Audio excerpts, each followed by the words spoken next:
Welcome. Today in front of me Vivo Y16 and I'll show you how to change face unlock animation style on this device.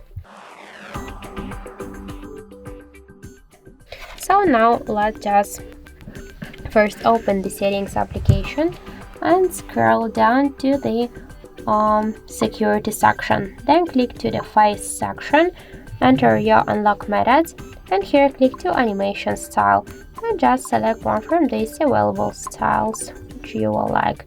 For example, let's use the cube one. Tap here to apply. Now let's lock the device and we can see that we just change it successfully. So that's it. Thank you for watching, and if you find this video helpful, don't forget to leave a like, comment and to subscribe our channel.